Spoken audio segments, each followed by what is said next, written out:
scooch this back.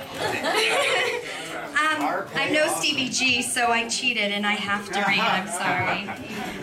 But I'll do my best here. All right. Okay.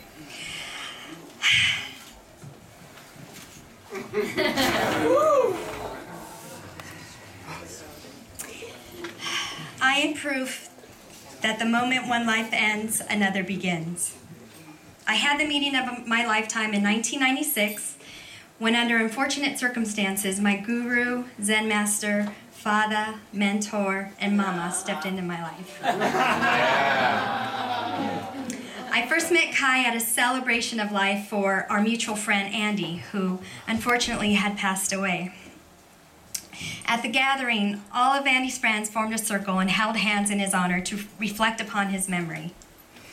When we sat down, coincidentally, or not so, I always say that coincidences are God's way of remaining anonymous. I sat next to Kai. With our eyes closed and hands held, Kai began softly singing Seasons of Love. Instantaneously, the energy exchanged between our hands awakened my soul, and by the end of the song, it was ignited. So I left that evening saying, what the fuck was that? Actually, I didn't say fuck, because back then I didn't use the F word. True.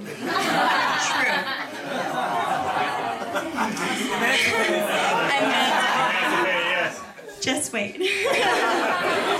And I left thanking Andy.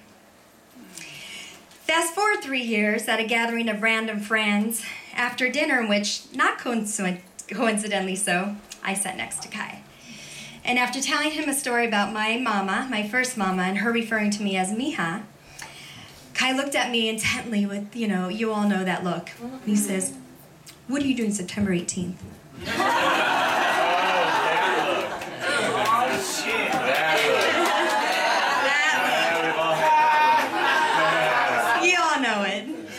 And luckily, the only thing that the universe had planned for me was to change my life forever. So I looked at him and I said, nothing. And so it began. My first freedom party, Caliente. OG in the house. Appropriately named, given my Mexican heritage. And I walked into that room with my very Catholic upbringing and my strict formal ballet training. And I walked out, once again mystified, but this time emancipated. My main intention for the night was to eliminate my expectations of others, and most of all, shed the self-judgment of my own body and mind. I hid my body because I was a prima ballerina trapped in a gymnast body, and I was a really good Catholic girl, or not, as again, I didn't even say the F word, so now I fuck, fuckity, fuck. I just say it all the time.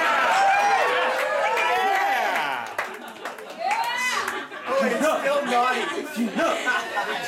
So that evening, I shared with everyone that I wanted to free myself from myself and my judgments and be able to embrace my body and be completely self-expressed. The only place I ever felt secure was on the dance floor. It was where I could let go, but even that was choreographed. I learned full self-expression from the inside out that evening. I remember walking from one room into another and hearing George Michael appropriately singing the song Soul Free.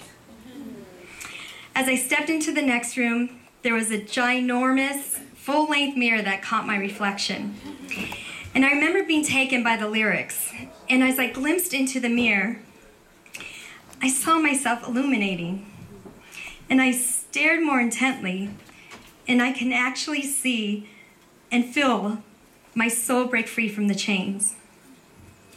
I looked into that mirror and I thought, wow, is that me? And so I began to dance with myself so I could be sure. It's the only way, right? And as I moved, something inside me shifted. And I began to admire every curve of my body, and I reveled in the texture of my skin. And for the first time in my life, I saw the true essence in me. By the end of the song, I was in tears and in awe of what I had just experienced. I had finally fallen in love with myself.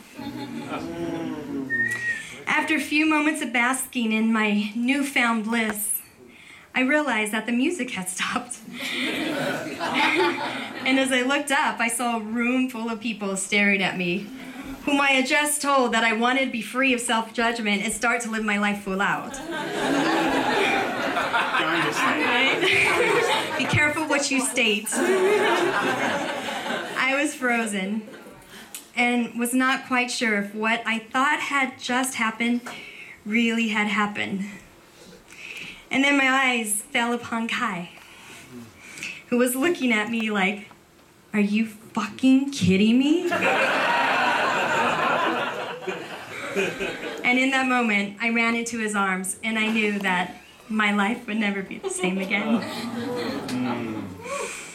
And out of that came many stories throughout the years that my dearest Kai, my mama, would hear from random people about perhaps some scenario I may have caused at, on stage at Zumani or somewhere else in, Palm Springs, who knows where. And with the laugh and that contagious smile of his, I know that he is proud of his mija.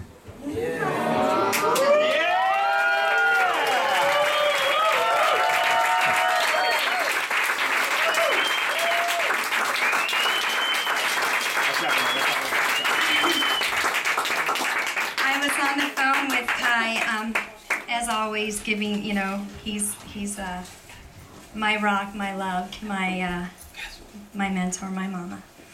And I was recently on the phone with him a week ago, and he was in the middle of writing, and after we hung up the phone, he sent me an email, and through our conversation, he was able to complete a song called "Where the Blue Sky Ends."